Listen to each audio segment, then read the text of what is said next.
Welcome back to Berserk!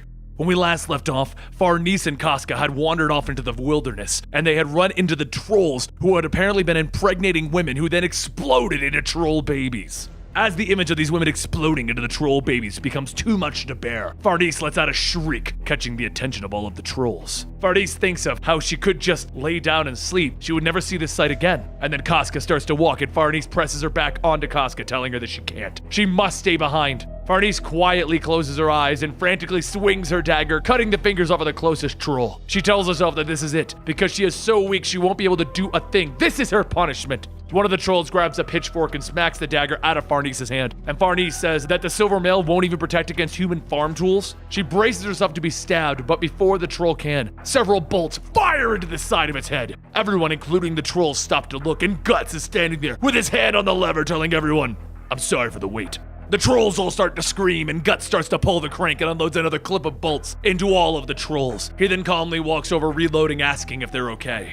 While Casca isn't happy that Guts is there, Farnese shouts, "Yes!" The relief of being saved sets in, and Farnese's knees give out. She quickly jumps back up, asking where is Serpico, and Guts tells her that he is wounded, though it's not critical. "I did make a promise that I would bring you back." Shirke shouts that is just reckless. There's no way that you would be able to stop them without magic. And Guts stares at a group of trolls and says, "I can handle this." And that's when she understands that, yes, he can.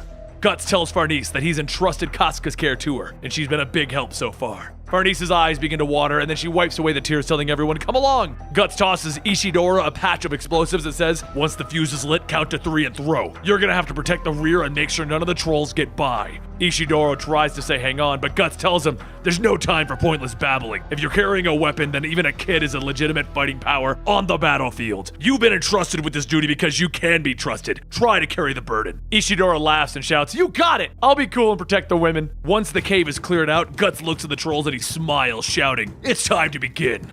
Guts winds the lever up on his arm and he releases the bolts, each hitting the trolls in their faces. As the clips run out, more and more trolls come out, and Guts says that it's been a while since he's been on a killing spree. No, this'll be a good old massacre. As he reaches, he grips the handle of his sword and he holds out the massive blade above all of the trolls. Up ahead, some of the trolls begin to crawl out of the holes in the caves towards the women and the children. Ishidoro takes the explosives and lights the fuse off of his dagger, and then he throws it into the trolls' faces. As the explosives go off, it scares the trolls and they retreat. Ishidoro looks back at Shirke and says, "Come on, we got to keep moving." And Evalaria says that is not what she was expecting. The girls begin to move, and as Farnese holds Casca's hand, Casca trips and falls to the ground. Without even thinking, Farnese takes her dagger and stabs the creature in the eye. Farnese looks at her bloody dagger and says, "This time I didn't faint. It's because that there's someone weaker than me, and that weaker person supported me. Are the weak ones that I've oppressed now going to be the ones that save me?" Back with Guts, bits and pieces of the trolls cover the walls, while Guts tears into the groups. The more he swings, the better it feels. Not having someone to worry about, swinging with no regard to the woes around, unleashing all the savagery inside. It feels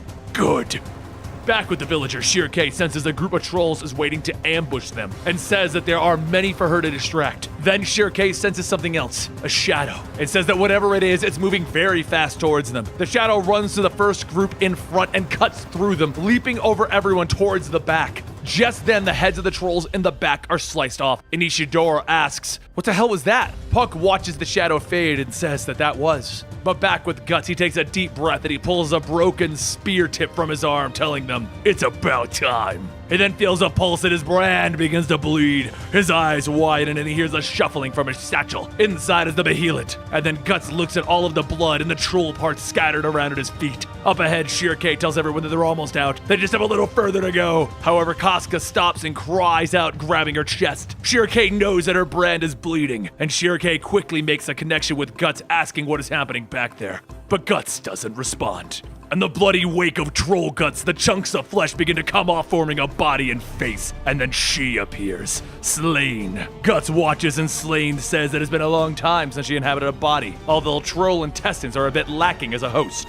Without thinking, Guts yells as he charges towards her with his sword ready, and as he swings, she moves back. Guts ends up falling face first into the bloody waters at her feet. She picks him up and says that she wanted to meet him. Back in the cave, the tower, she can always feel the struggle. And up ahead, Shirke feels the presence of something, and then notices Guts' violent emotions. She begins to think that there's no other way. She's going to cast a spell to seal the entrance to the cave. Ishidoro shouts, wait, Guts is still down there. And Shirke tells him that she knows, but with this many trolls, if they don't do something, they're gonna raid another village. They just have to pray that Guts gets out of there before she can finish casting the spell. Back below, Slan plays with Guts' body, telling him, that's it. That's what she wanted. That hatred, that pain. Slan's tendrils wrap around and they pull back, ripping Guts' armor off, slicing into his skin. She holds him into the air, telling him, go on, defy me, pierce me with your large sword. Or is it even possible for a human? She licks the blood off of his face, stating that there's also another option. Use the Behelit,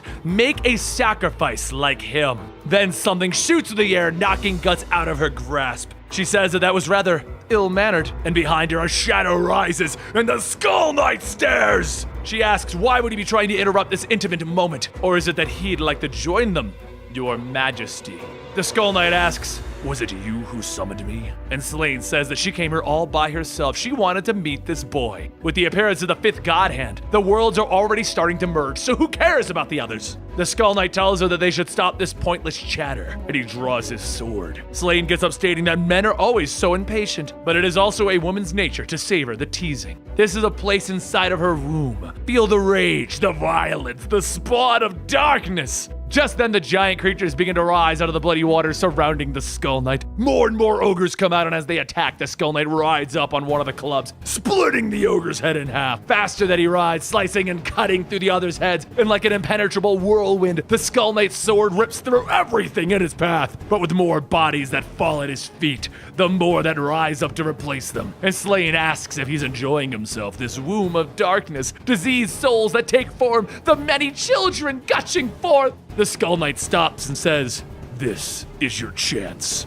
And Slan doesn't answer and sees Guts' fake arm rise up. The hand falls, and behind it a cannon blast shoots out straight into Slan's stomach. Back at the cave's entrance, Ishidora holds off the trolls as they make their way out, but Ishidora shouts that he's on his last explosive, and just then a bolt is shot between his legs. He sees a troll wearing armor, holding a crossbow. He says that this should be easy. The armored troll grabs another troll and holds it in front, shielding himself. And Ishidora grits his teeth, asking what he should do, and that's when he looks at his dagger. The spirits begin to move along it, and he thinks back to how Morgan once protected him because he didn't do anything. The troll takes aim, and Ishidora's feet move like they have a mind of their own. The explosive is thrown, destroying the shield troll, and the bolt is released. Ishidora tells himself, lower. I've got to aim lower. And with a quick dodge, Ishidora jumps and rolls close to the troll, slashing away with Morgan's sword. While the troll is stunned, he then pulls out the dagger and stabs back, setting the troll on fire. Back in the lower levels, Slan rubs around the gaping hole in her stomach and says this feeling is so hot. The feeling which tears the body. But this is not enough. More, give her more. The Skull Knight's voice rings out to Guts, telling him not to waver. With that sword, it's possible. Take that sword and impale her. Guts gathers his strength, and in a desperate attempt to kill Slan, he thrusts the sword through her body. She looks down and she smiles, laughing at the blood pouring out from the wound. And she shouts, yes, you're splitting me in half. Life and death twisted together inside of her. She reaches down, kissing Guts, telling him that he is so wonderful, and that her body turns back to troll intestines. Guts asks if he did it, and Slan's voice tells him that they will meet again, and her laugh starts to fade away. There's a rumbling in the cavern, and soon all of the trolls and the ogres begin to melt, falling to the ground dead. Back at the entrance, the trolls begin to melt as well, and then everyone notices the spirit behind Shirke. Through Shirke, the spirit says that his name is the Rotting Root Lord, and with ordinance, with this small one before them, he shall turn these beasts that crawl along his body into the food for the maggots now rot. Down below, Shirke tells Guts that he needs to hurry, and he responds telling her that he's kind of in the middle of something. The Skull Knight says that they must hurry. If we do nothing, then everything in the immediate vicinity will be swallowed up in the chaos. He looks at his sword and he says, perhaps it's time to test my new blade. And he starts to push the blade back into his mouth. Thorny vines start to wrap around the hilt, and Guts says that this isn't the time for another magic trick. Then the blade begins to come back out, and Guts sees that it has faces, like little behemoths.